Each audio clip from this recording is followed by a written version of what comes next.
concluded our deal. We expect to get at least 1 million doses per month.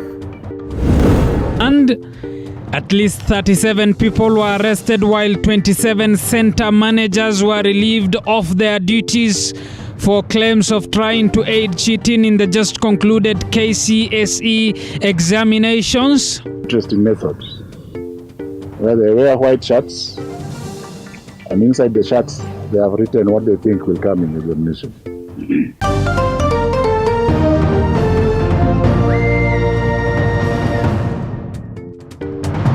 And Wairimu is our sign language interpreter. Good evening, I'm Abu Bakr Abdullahi. Welcome to the broadcast. Now the government will purchase Johnson & Johnson vaccine in an effort to vaccinate Kenyans following the global shortage of AstraZeneca vaccine. Meanwhile, the Ministry of Health has declined the private health sector's offer of distributing about 70,000 remaining doses of Sputnik vaccine due to vaccine shortage in the country. This even as the shortage threatens to halt COVID-19 vaccination exercise locally and internationally. Our health reporter Zainab Mohammed begins our broadcast tonight. The Sputnik 5 vaccine distributors are looking at a loss after the Ministry of Health declined their offer to distribute the remaining vaccines to Kenyans as a way of boosting the number of vaccinated persons amid vaccine shortage in the country. The ministry insists the importation and distribution of COVID-19 vaccines shall remain solely in the hands of the government. We announced last week, during the 2 weeks ago, during the NAC meeting, that we will continue to service vaccines and service Kenyans for free vaccines without opening the private sector window because of the possibilities of, number one, confusion regarding how we are doing it in the country. Number two, accusations of our own people beginning to sell even what is free in our hospitals and elsewhere. This even as COVID-19 vaccine shortage globally threatens to halt vaccination exercise locally and internationally. According to the Ministry of Health, the second batch delay of 1 month may just be more. The African continent is supposed to have received by now some 75 million doses from India. We have only received some 12 million doses out of an expected 75 million doses. So what that tells you that the flow of the vaccines is going to continue to be challenging. Worse still is that there are some countries under the COVAX facility with about 93 countries, there are some countries that have not even begun vaccinating their people, because no deliveries have been made even for the first dose. The ministry further says in a bid to counter the challenge, Kenya through the African Union facility intends to import 1 million doses each of Pfizer and Johnson & Johnson vaccine. However, the ministry has not clarified when the vaccines are expected in the country, as a negative 70-degree storage requirement of the Pfizer vaccine poses a new challenge to the country. We recognize that because the Pfizer vaccines are supposed to be stored at minus 70 degrees. And what we are doing is that at the same time as we are acquiring the vaccines, we are also acquiring the fridges, the special fridges that we are supposed to use. So far, a total of 750,000 people have been vaccinated. Zainab Mohammed, TV47.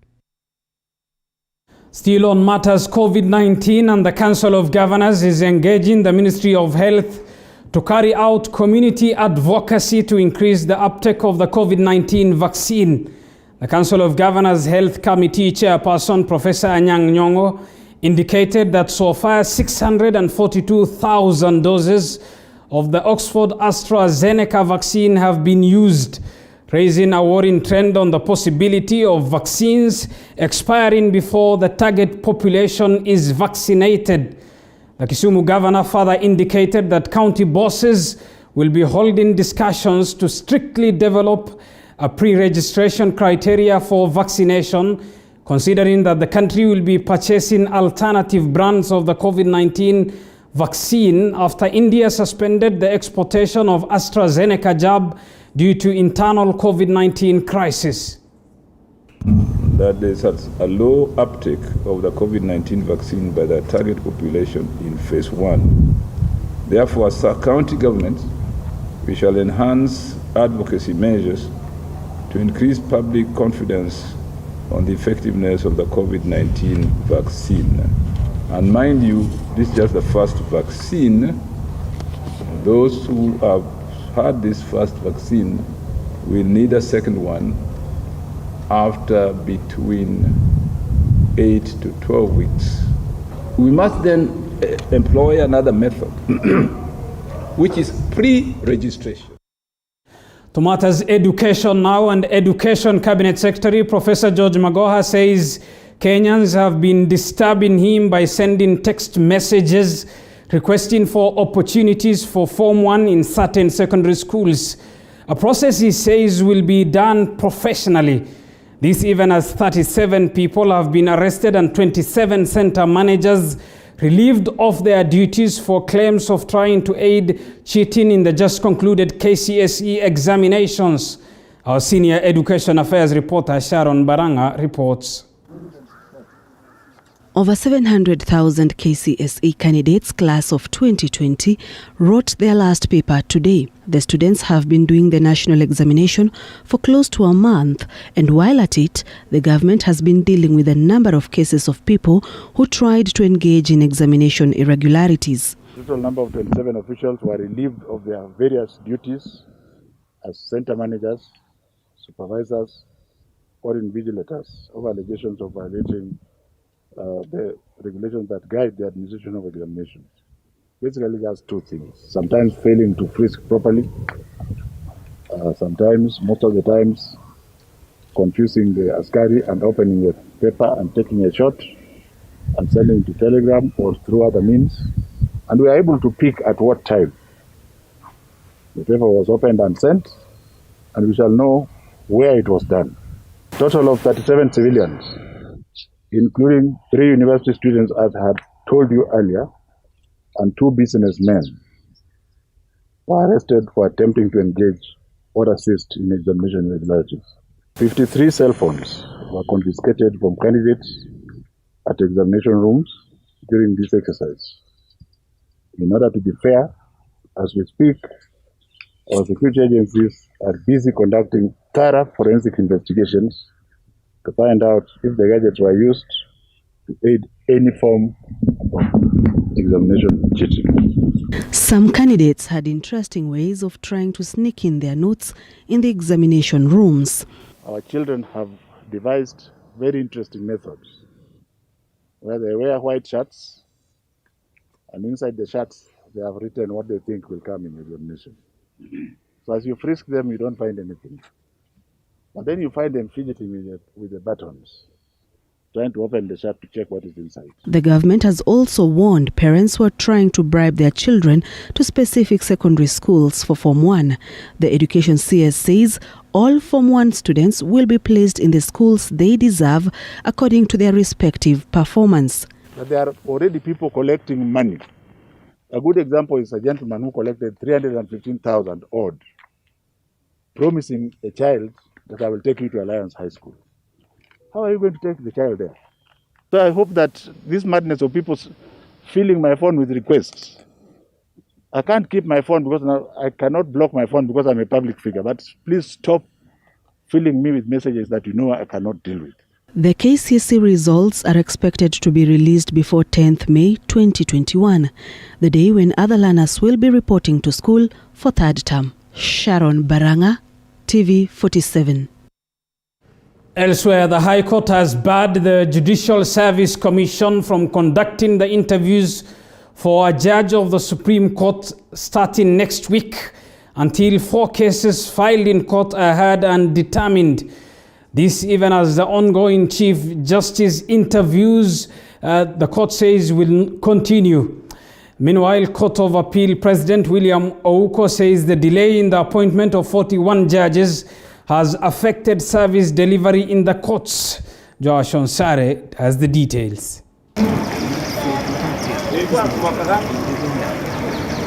The president of the Court of Appeal, William Ouko, was the 8th candidate to appear before the Judicial Service Commission panel. Ouko told the panel that the delay in swearing in of 41 judges has greatly affected service delivery at the Court of Appeal. Ouko says so far the court is operating with 15 judges, only following the retirement of his colleagues and one who died. And so we felt the weight because of this. And so when I talk about what we've gone through, it is really from my heart. There ought to be a way out. And for me, if you graciously give me the opportunity, I'll come back to you. I'll come back to the commission. This is where it all started. The eventual protocol will be at State House. President Uhuru Kenyatta failed to swear in the 41 judges and move the judiciary has been complaining. To reduce backlog in courts, Justice Ouko says he intends to appoint lawyers in private practice to help in courts if he will be appointed as CJ. As CJ Maraga retired, we are, I think, at 700,000. And the focus should be that, because what Mwananchi wants us to do is to give expeditious determination of cases. There's an act of parliament that allows the Chief Justice to appoint lawyers in private practice to help the judiciary with the hearing of cases, given our numbers. On corruption, Ouko has said he will collaborate with other actors in dealing with corruption cases in courts. It takes two to tango. And so, even as we try to address corruption within us, we also must be able to have corruption addressed without the judiciary, outside the judiciary.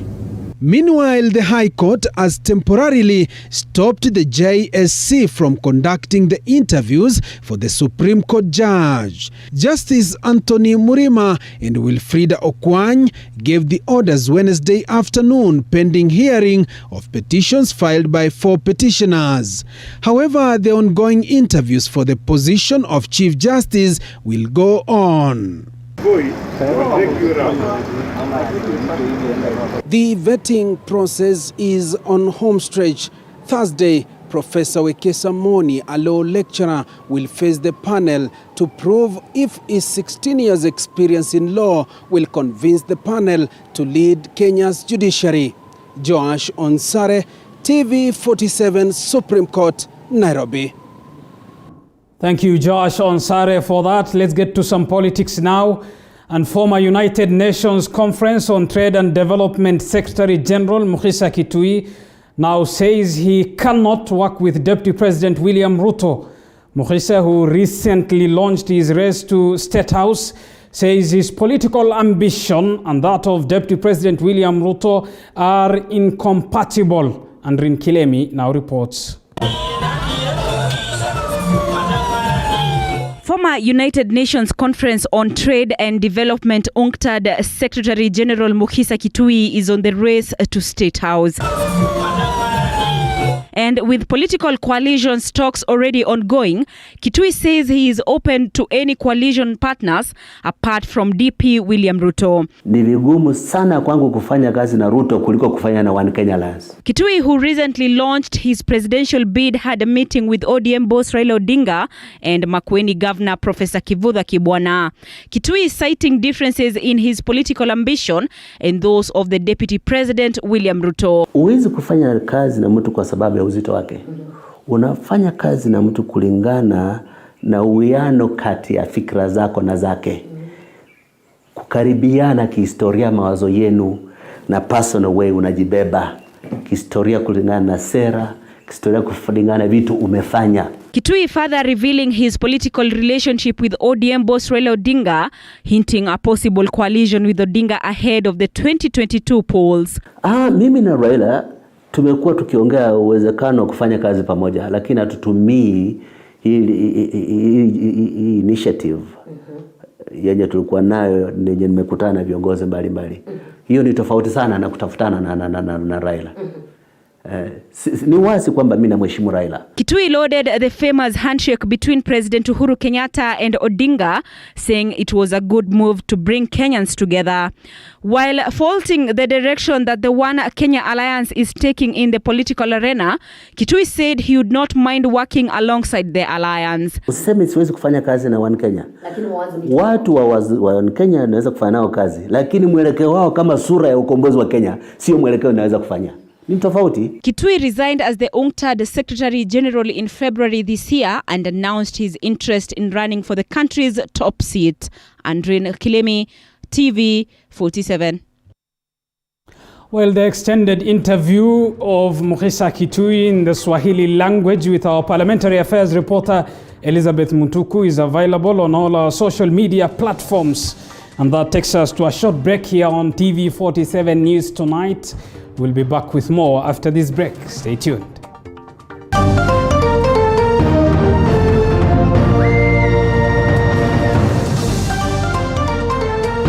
You are watching TV.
Raukia siku njema na tunukiwa offers kila siku. Pata offers zote mahali pamoja ili uongeze zaidi, utume SMS zaidi na ubrowse zaidi. Wewe usijali.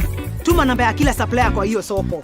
Ndio nitaongea na kila mmoja wao. Very good. Piga *444 utunukiwe Credo double. Raukia siku njema na tunukiwa offers kila siku.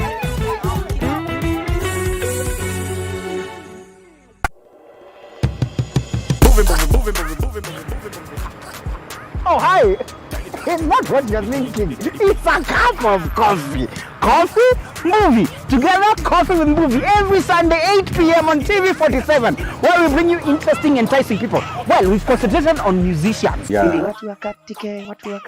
Yeah. Producers. So now I manage, because telemanagement and events management, I think was my passion. Right about now, we want to go beyond to the counties and to other countries. Out here, let the sun stand still like Joshua time for 3 hours, but this time for only 1 hour. We bring you coffee with movie, interesting, enticing guests. Out here, tunaweza anza tuna Mombasa, Kisumu, Nakuru, twende Uganda, Magufuli Land, TZ, you never know. It is coffee with movie. Jua unaweza enda sasa. Okay.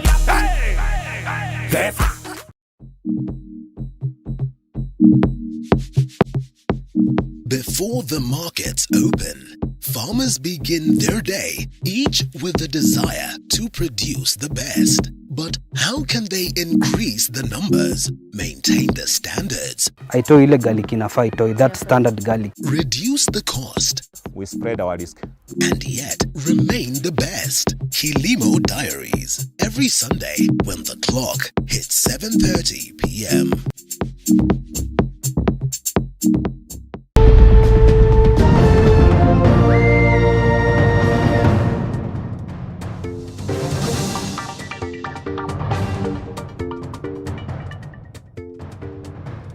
Welcome back to TV 47 News Tonight. Thank you for staying with us. Now, elders from the Pokot community now say that they will use traditional methods in curbing insecurity in Kapedo and Tiati areas.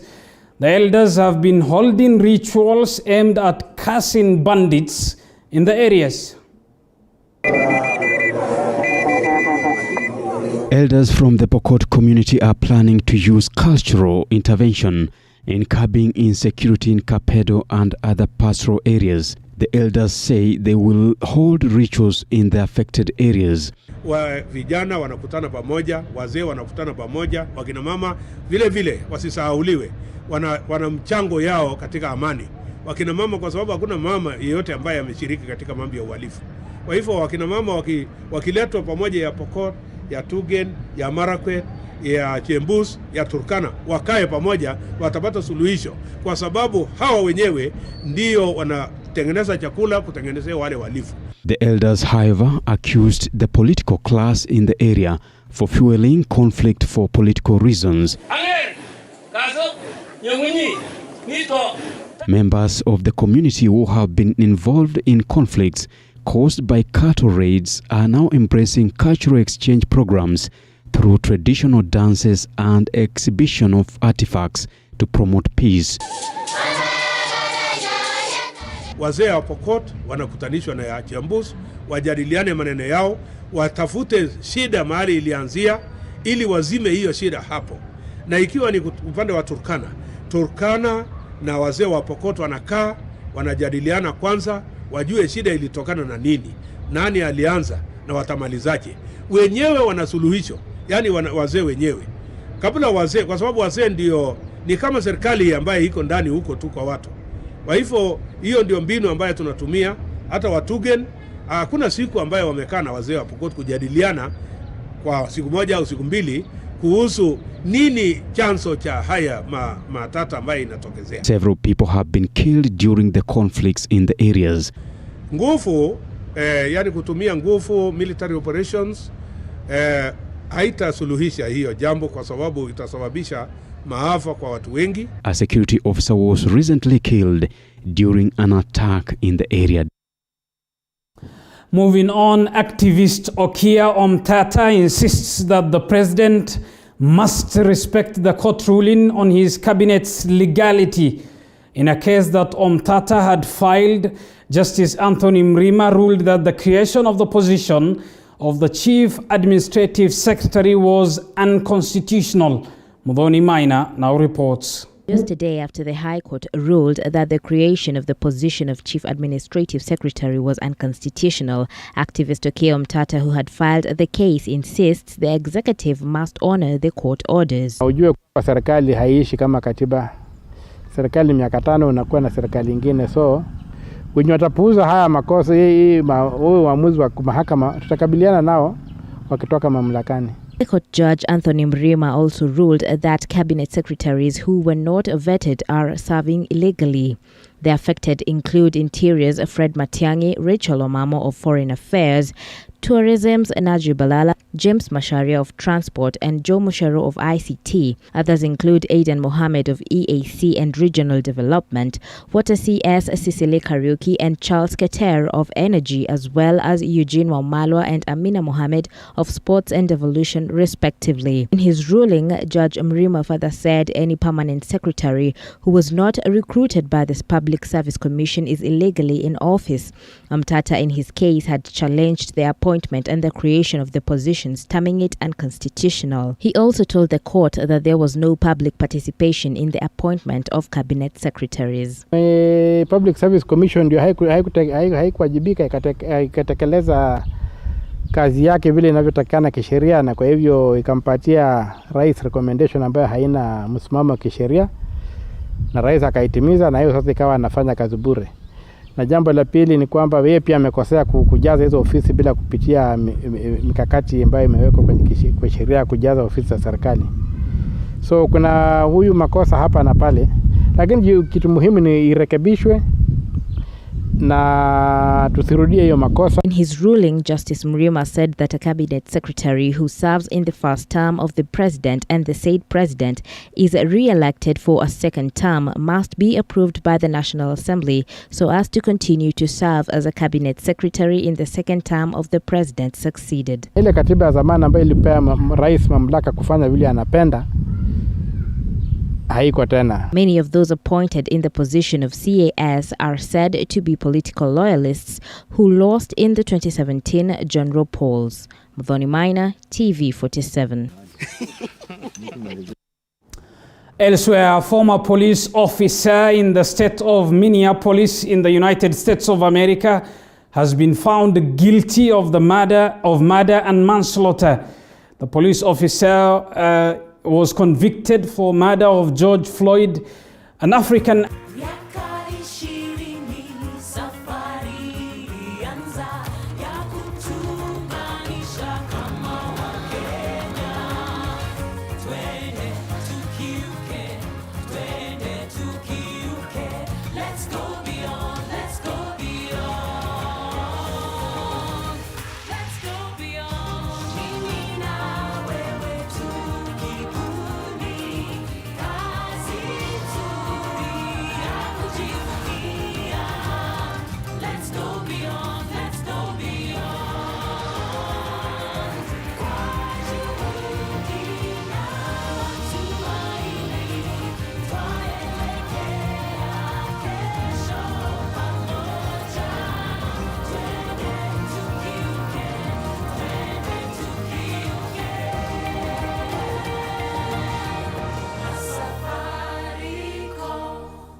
Raukia siku njema na tunukiwa offers kila siku. Pata offers zote mahali pamoja ili uongeze zaidi, utume SMS zaidi na ubrowse zaidi. Wewe usijali. Tuma namba ya kila supplier kwa hiyo soko. Jovile nitaongea na kila mmoja wao. Very good. Piga *444 hash utunukiwe Credo double. Raukia siku njema na tunukiwa offers kila siku.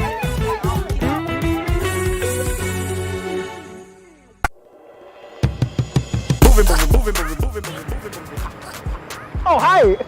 It's not what you're thinking. It's a cup of coffee.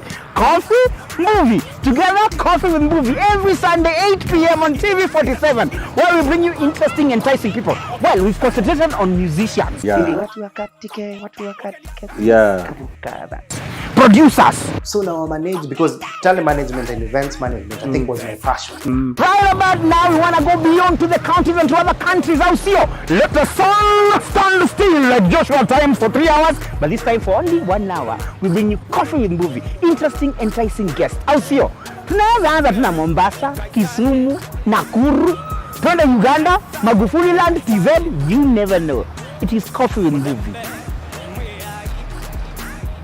Thank you, Mwangi Maina, for that report from the United States of America. Let's get to the coastal capital of Mombasa, where online taxi drivers from Mombasa are now accusing foreign mobile app companies of exorbitant charges in business. Maria Mwacharo reports. We are saying as drivers, we are tired.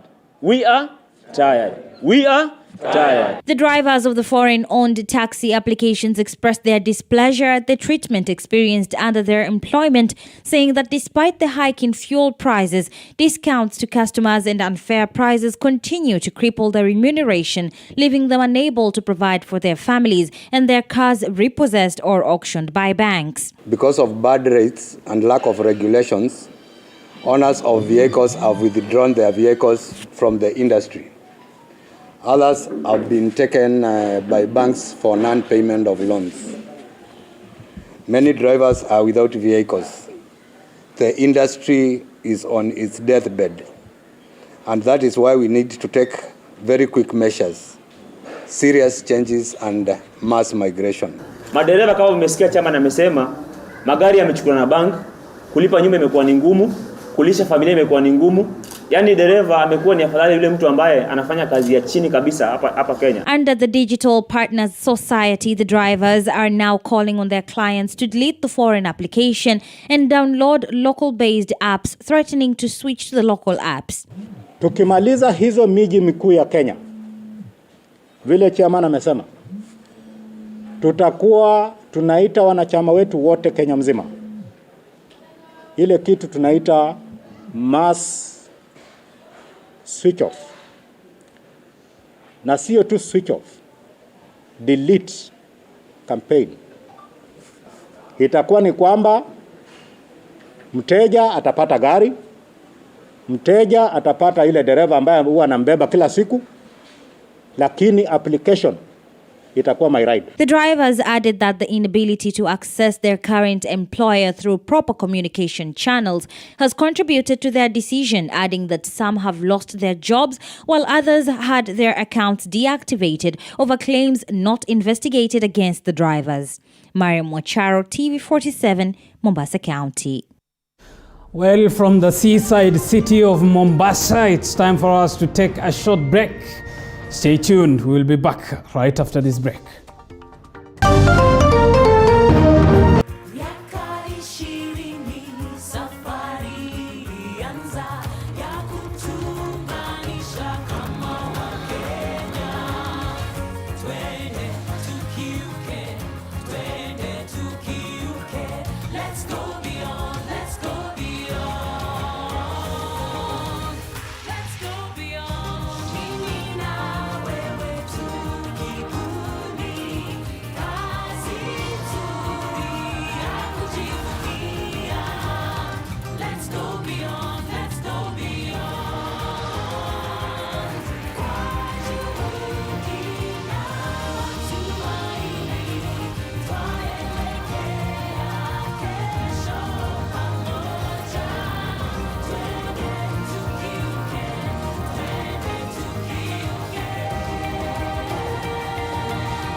Raukia siku njema na tunukiwa offers kila siku. Pata offers zote mahali pamoja ili uongee zaidi, utume SMS zaidi na ubrowse zaidi. Wewe usijali.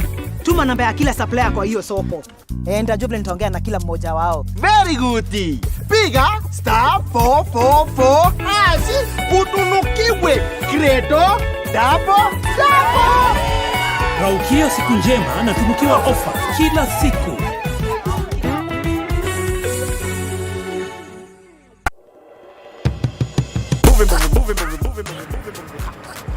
Oh, hi. It's not what you're thinking. It's a cup of coffee.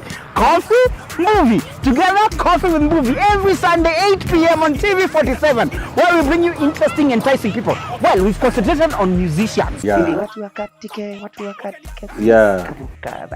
Producers. So now I manage, because telemanagement and events management, I think was my passion. Right about now, we want to go beyond to the counties and to other countries. Out here, let the sun stand still like Joshua time for 3 hours, but this time for only 1 hour. We bring you coffee with movie, interesting, enticing guests. Out here, tunaweza anza tuna Mombasa, Kisumu, Nakuru, twende Uganda, Magufuli Land, TZ, you never know.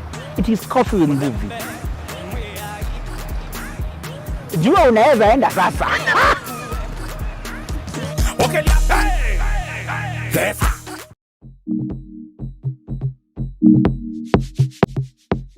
Before the markets open, farmers begin their day, each with the desire to produce the best. But how can they increase the numbers, maintain the standards, Aitoi ile garlic inafaa itoi, that standard garlic. reduce the cost, we spread our risk, and yet remain the best? Kilimo Diaries, every Sunday when the clock hits 7:30 p.m.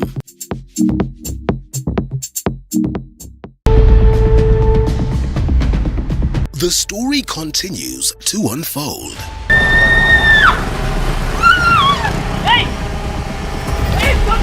The race to win Abel's heart continues. Huyo mwanamke ataniona. Abel is my mwanamke mgani? Ni nani huyo na nini mbaya? The betrayal. manze chinja huwa hakuna blanda sasa ni huyu yule madam pale hivi sasa. And the secrets. Jenny, si nikwambia napenda Abel. Nampenda tena sana. Nashindwa venye nitaanza. Lakini nashindwa nitaanza aje. Usichekeshe. Plan ya siri every Saturday at 8 p.m. Did you know that your business keeps our economy running? You need the skill, not the papers.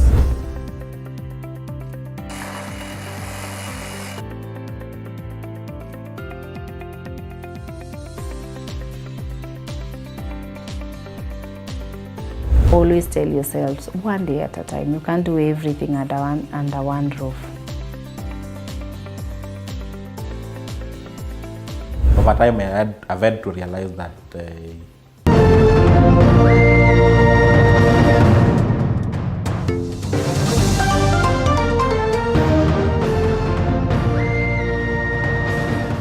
Welcome back to TV 47 News Tonight. Thank you for staying with us. Now, Murang'a Governor Mwangi wa Iria has been given a 7 days ultimatum by the Senate Health Oversight Committee to produce evidence on the budgeting and expenditure of COVID-19 funds intended to cushion residents against the COVID-19 pandemic. And despite the Health Technical Committee claiming to have presented the above, the Attorney General and the Senate Committee are reading from a different script. The special audit report on the utilization of COVID-19 funds flagged the lack of a legal framework on how COVID-19 funds were budgeted for and utilized, despite Murang'a Governor Mwangi wa Iria claiming to have presented the fund plans. He has been directed to present the documents to both the Auditor General and Senate within 7 days for further clarification. Telling us the plans are there. You're telling us you have minutes, but the auditors have not seen on how you spend that money. Neither have we, all the auditors, seen during this period where we are trying to go over these issues. Can you just give us these plans now? Where are they? So the annexures were sent to Senate. The auditor can get the annexures. Within 7 days, provide us with all the work plans. Iria failed to explain the issue of double payment for the supply of hydrogen peroxide by a pharmaceutical company. The transaction was done through 2 payment vouchers at a sum of 344,000 shillings instead of an intended 172,000 Kenyan shillings. The auditors established that it was a double payment. It was accepted and it was reversed as we investigate how it came. What action has been taken against an officer who did this double payments? Tend to the officer, and now we are processing the responses so that we process through HR. Within the same 7 days, I want you to provide evidence to the auditors that you've indeed reversed this money and this money is back into the county coffers. And on top of that, show us proof of the administration action taken and when it was taken, for the officer who made this double payment. For the better part of 2020, Mwangi wa Iria has been at a push and pull with the Senate Committee on County Public Accounts and Investments. In November, he obtained a court order suspending his arrest for snubbing 3 summons by the Senate Oversight Committee. On Monday, the Senate Committee on Health aborted a meeting with Murang'a County government after Governor Mwangi wa Iria pulled a no-show. And I wrote a letter to you people clarifying that and identify the executive members who are best suited because they have information, the background and everything to deal with the issues, because the issues are very, very, very, very, very, very clear. And that's why we sent them. So when they were sent away, everybody wondered, because this is a departmental issue. It's about health department. And the head of health department has the capacity to deal with anything around health. The county government of Murang'a has been accusing Senator Irungu Kang'ata of playing politics in the matter. Grace Josephine reporting for TV 47. Now, Kenya Prison Service spends between 700 million shillings to 1 billion shillings worth of firewood in the 129 institutions across the country. The Ministry of Interior and Coordination of National Government says it will revert by adopting decentralized treatment plants. Willie Dennis Njiru reports from Naivasha. As a matter of innovative rationale to address yesterday's challenges with today's solutions, the Ministry of Interior and Coordination of the National Government will spend more than 500 million shillings on 5 correctional facilities in Nakuru County as a pilot project. We have seen how to treat it in the decentralized plants, and we have seen that that waste can be used further to be able to get briquettes or logs so that we are able to replace the use of firewood for cooking using the briquettes. The ministry was benchmarking from water companies that are already making business from Siwa in Naivasha in order to duplicate the innovations in the correctional facilities. The correctional centers stand high stake in sufficient supply of the raw materials needed for the production of the briquettes. And it takes a very, very limited amount of space. And the water that you get from there can actually be used for irrigation. And then you harvest the solid dry waste to be able to make the logs and the briquettes. This will help in eliminating the use of buckets as a source of toilet use to a convectional system that will further call for modification of the prison structures to accommodate the system, thus conserving the environment. We are here to see how can we replace these buckets with waterless toilets so that we remove the element of smell. We make sure that hygiene is better. Every time we use firewood, we have some environmental impact. So in addition to the value, the revenue value of savings, we will have quantifiable and significant environmental positive impact with this development. Pneumonia and diarrhea in prisons is rife. The government, however, hopes that this move will help reduce the cases, with a pledge from the government officials that all women prisons will be bed equipped by end this year. Statistics reveal that 260 children aged between 0 and 4 years are spread across the Kenyan prisons. By the end of this year, we'll be able to make sure that all women prisons, all the women prisoners are sleeping on beds with proper mattress and a blanket. So this is an effort that we are doing jointly with development partners and well-wishers, even volunteers. On coronavirus, more than 8,000 prison officers have had the COVID-19 vaccines within the prison service. At the moment, we are beginning with our staff, but we will proceed to the inmates after we cover our staff and their families. As much as they are in a congregate setting, they too have had a very critical role. They have contributed a very critical role in ensuring that COVID-19 infiltration in our penal institutions are contained. Reporting for TV 47 from Naivasha in Nakuru County, I'm Willie Dennis Njiru. Elsewhere, Catholic University of East Africa will invest 850 million shillings in a hostel facility intended to solve accommodation challenges facing thousands of its students. Speaking during the groundbreaking ceremony at Catholic University in Karen, which was led by the Kenya Conference of Catholic Bishops Chairman Philip Anyolo, the university's Vice-Chancellor, Professor Stephen Bugwa, said that most of the students stay far away from the institution, a situation that hinders their smooth learning. This will be very convenient place because it's only a fence across to the university. It is also a safe area because we shall ensure security of our students and their assets, and also conducive for their studies. As I said, the construction is only a stone throw away from our library, and so the students can go to study at night and then they can be back without any fear of vandalism or any threat to their security. This current area, as some of you might know, is surrounded by about 6 or 7 academic institutions with very little accommodation. Just around here, there's probably 500 beds as we look around here, and a total of about 10,000 students. So the students tend to have to live out in Rongai or in Langata, and that's not convenient at all for the delivery of education.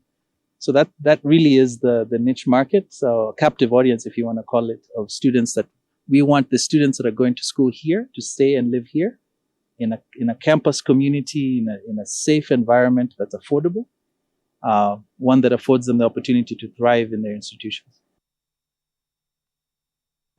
Moving on, religious leaders in Isiolo County have called for cooperation between the national and county governments as well as other actors such as civil society organizations and the media in an effort to ensure that peace prevails among Kenyans ahead of the expected BBI referendum on the 2022 general elections. Through a statement read by NCCK Isiolo County Chairperson Reverend Nathan Maingi, the clergyman urged the relevant authorities to ensure proper constitution and funding of the Independent Electoral and Boundaries Commission even before the impending referendum. Isiolo County, under the umbrella of NCCK, Upper Eastern Region, is asking both the county and national government to address the following issues as articulated. Conflict issues now, during and after elections. Outstanding land issues, tribalism, unfair resource sharing, unequal employment opportunities, religious biasness during religious celebration, border dispute, e.g. Meru-Isiolo border, that have caused the death of residents, availability of illegal small arms that facilitate killings, stereotyping of tribes living within Isiolo County, displacement of marketplaces, thus disempowering the business community. Shukuru pia kwa kanisa kukumbuka kuwa watu hao walemavu wanaweza kufanya kitu, wametambuliwa na wanafanya yale yanawezekana.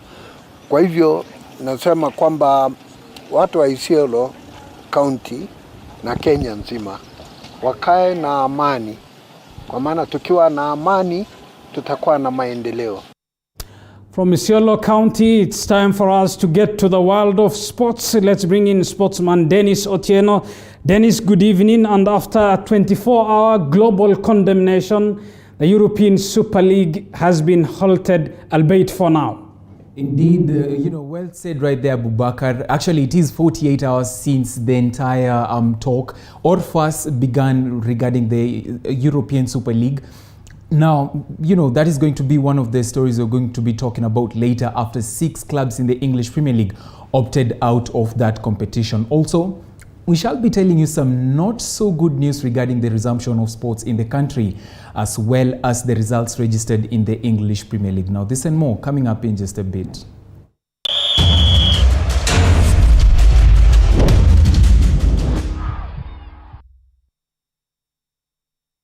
A very warm welcome to Primetime Sports. My name is Dennis Otieno, and on to the top story in sports. The resumption of sports in the country shall not be given priority until the spike in COVID-19 infections reduce completely. This, according to Ministry of Health Cabinet Secretary Mutahi Kagwe.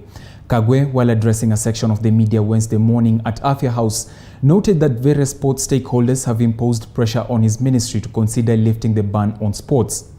According to CS Mutahi Kagwe, the containment measures shall continue to be enforced as guided by science and facts. This comes barely a week after FKF Premier League clubs, as well as all sporting personalities in the national teams, were inoculated. There are a lot of people who are asking us, please open the sporting areas. But we also know that there are, even in those areas, even in those sports, even what is called non-contact games, we know ourselves better. We know ourselves. And you see somebody who is supposed to be isolating themselves, and you see them in the contact in the sports areas, contacting other people. So we have no choice for the time being, and as much as we sympathize with our fellow Kenyans, we have no choice but to keep the containment measures, at least until we come down to a level that is understandable. Quite unfortunate for sports in the country, but regardless, we're yet to follow the guidelines set by the Ministry of Health in order to protect the precious human lives. Now, moving on. Kenya Prisons beat Burundi's Muzinga in straight sets at the Africa Club's Volleyball Championship in Keliba, Tunisia, Wednesday afternoon. Prisons won the match by scores of 25-8, 25-8, and 25-8 to set up a match against Tunisia's CS Sfaxien on Friday.